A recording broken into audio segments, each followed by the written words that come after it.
What's up, everybody, and welcome back to A Beer a Day with TK. Today, Anderson and I are doing something a little bit different. We want to talk about, essentially the state of the craft brew industry. Basically. Yeah. So for those of you who may not be aware, recently Platform Brewing, that's out of Ohio, they're originally from Cleveland, and they had spots in Columbus and Cincinnati. Yes. Basically abruptly shut down operations, from what it sounds like, right? Yes. Platform started out in 2014 up in Cleveland, and they have their production facility in Cleveland. They have the Platform Tap House. They had Funk and Ship, which was their sour facility. Then they had the Platform in Columbus, and then Locobo, which was their operation in Cincinnati. In 2019, they got in bed with the devil. Yep. They sold a portion or most of it to AB-InBev. Yeah. And AB-InBev was supposed to be just for distribution and money, capital to help them expand. Then during the pandemic, or shortly after, about 2021, because of supposedly the way employees were being treated at the Columbus platform, the employees walked out. Yeah. I forgot about that. Yeah. And they never reopened that facility. Yeah. But that happened after AB-InBev was in control. Yeah. Now, as of February 22nd, they've announced all of a sudden they closed down all their facilities. The employees didn't even know about it. And they're cutting out their entire product line. Yeah. They're even shutting down their production facility in Cleveland and going to move production to, I think, Maine. It was Maine, right? I think it was Maine. Which is bizarre, but... But Platform was a really awesome spot. They do lots of one-off beers, lots of very adventurous, different things. I mean, you see we have a wide variety of stuff right here.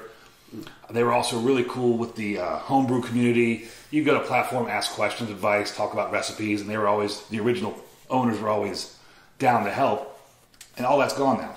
Platform might have been maybe the second brewery I ever went to in Columbus. I think the first one was Seventh Son. I went down there with Cup. And then I remember, I've been to Platform a couple times. Really used to like it. It was a cool spot. Yeah. And it's sad to see this happen. But this is, like you said, this is what happens when you make a deal with the devil. And I'm not telling anybody what to do with their business, man. If you want to sell your brewery and make a couple $1 million or whatever it is, go for you, right? It's the American dream. You build a business, sell it, make some money. That's cool. But the problem is, I think, with breweries that do work within AB-InBev and the other big boys, is they're not interested in you. They're not interested in your community. They're not interested in your employee. They're not interested in your beer. It's essentially like the movie Tommy Boy. So you've ever seen that, right? You had the factory in Sandusky, and then, what was his name? Was it Ray Zielinski, the Dan Aykroyd character? Basically, he says to Tommy Boy, he's not interested in the factory. He's interested in the box, because that's what people recognize, and that's what people want. And I think it's the same thing. AB-InBev and these other big guys saw the craft brewers cutting in on their market share and thought, let's buy them up. And then the second things aren't going well, they abandon you. And it also reminds me of, kind of Goodfellas. When the guy gets in bed, the restaurateur goes in with the mafia, and they have that famous kind of little bit of a scene where they're like, things aren't going well, F you, pay me. No matter what happens, they don't care because they're in it for money. And look, again, I don't own a business. I don't have any skin in the game in that regard. But I would just say this is a cautionary tale for a lot of the other craft breweries out there. I know that big money and those tie-ins and distribution sounds good, but this is what could happen. Didn't the article say there were some other breweries as well? So they bought up a bunch of regional breweries, right? Yes. And I think was Devil's Backbone one of them? Well, there's a few articles coming out recently about what AB-InBev is starting to do, and they're cutting staff down besides getting rid of Platform. Yeah. They're cutting staff down at Blue Point Brewery in New York, Devil's Backbone Brewing Company in Virginia, Golden Road Brewing in California, Carbach Brewing in Texas, and Wicked Weed Brewing in North Carolina. They're also doing lots of layoffs throughout the organization, specifically in the craft beer segment of their organization. So I guess they're refocusing on craft, the ready-made drinks stuff. Yeah. Those canned cocktails. And again, that's the problem. Like, look, I always complain about seltzers and stuff like that at breweries, but I understand this is a business, right? And you got to keep people happy. You can't just make the beers you like. You got to make the beers people want to drink, and if they want some seltzers or their loved ones or spouses or friends want something else, you got to have something else available. Completely get it. But the thing you got to keep in mind, AB-InBev doesn't care about beer. They are a business. What do they care about? Profits. And this is what's happened here. I mean, they're taking a great brewery like this. I mean, we have 10 different beers right here. Yeah. And that's just a small sampling of what Platform used to put out. Yeah. They're getting rid of all of them.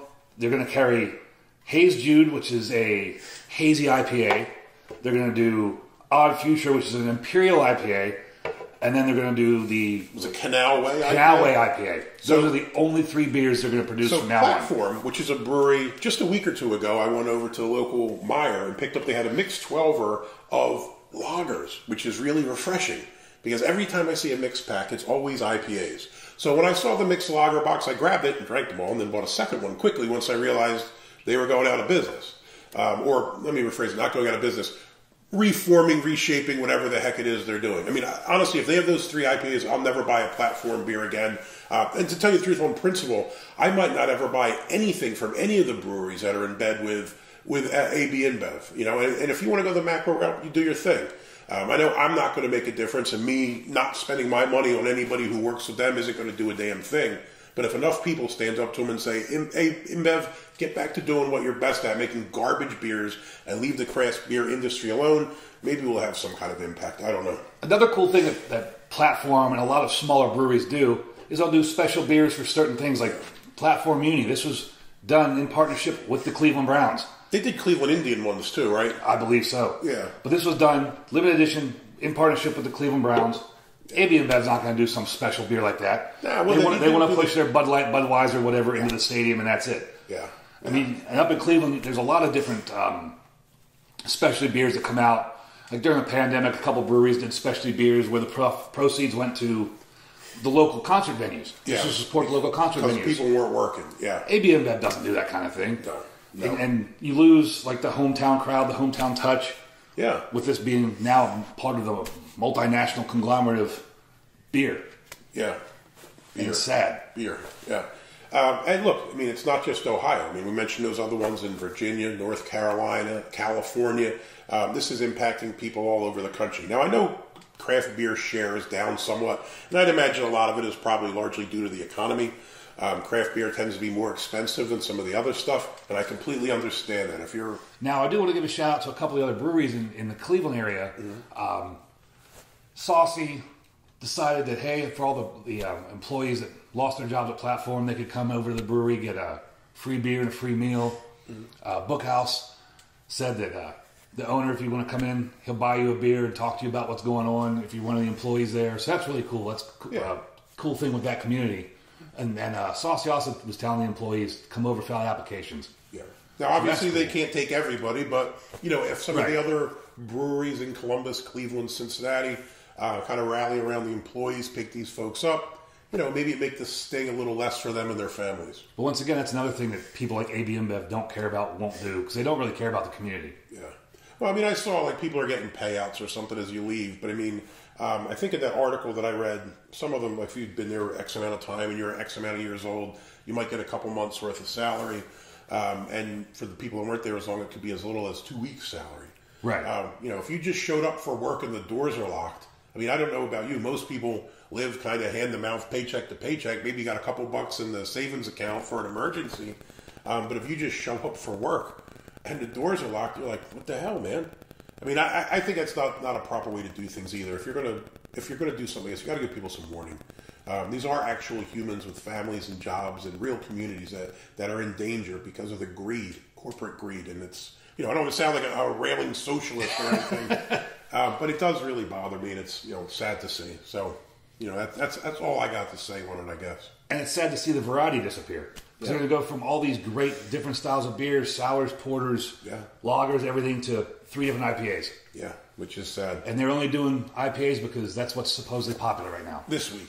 Right. And then once they're out, they'll do something else. I'm sure Platform will eventually disappear. Yeah. So what we'll try to do is do some reviews on these. So I got this Lucci Black Lager. This one here is Nomu Rice Lager with Jasmine. We got the Midnight Martian from Platform. I've never been a big fan of the Martian ones, but we'll give this one a shot.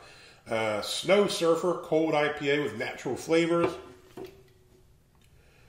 Coffee Lawlessness is a coffee porter. What do you got? The Muni? Over here I got the Muni, like I said, the Odd Future, which is probably fitting for this.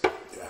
The Haze Jude, and then we have the New Cleveland Pilsner. That's good. I which drank is that nice the other beer. day. I like that one. And the Platform Pils. Yeah. And again, this is just a small sampling of what I could find now that the announcement's been made, the shelves have been picked pretty bare of their beers, so everybody's trying to get their last run of them. Yeah, I mean, you know, and we've seen this go, some other breweries kind of go out, right? I mean, what did we recently have? The one Belgian one stopped producing, right? Who was it who stopped doing them? Well, the one Spencer stopped doing. Yeah, Spencer Brewing, really, in Massachusetts. Massachusetts. It was a Trappist brewery here in the U.S., and they went out of business because they couldn't, you know, they weren't selling enough. So, I mean, you know, if anything, it should be a wake-up call for the craft beer community. If you don't want your local brewery going out of business, if you don't want to see only generic Bud Miller, Coors, Labatt on the shelves, you got to do something, man. You got to spend some money. You got to support these people. You got to share their breweries, share their stuff, so other people know what they're about. So, you know, to me, this is a big wake-up call. Absolutely. Drink beer made here. That's it, man. That's the Ohio craft beer shared here, right? So that was it. We just wanted to talk a little bit about, you know, the unfortunate news about Platform and some of these other breweries, and maybe ran a little bit in vent. So, you know, it is what it is. Till next time.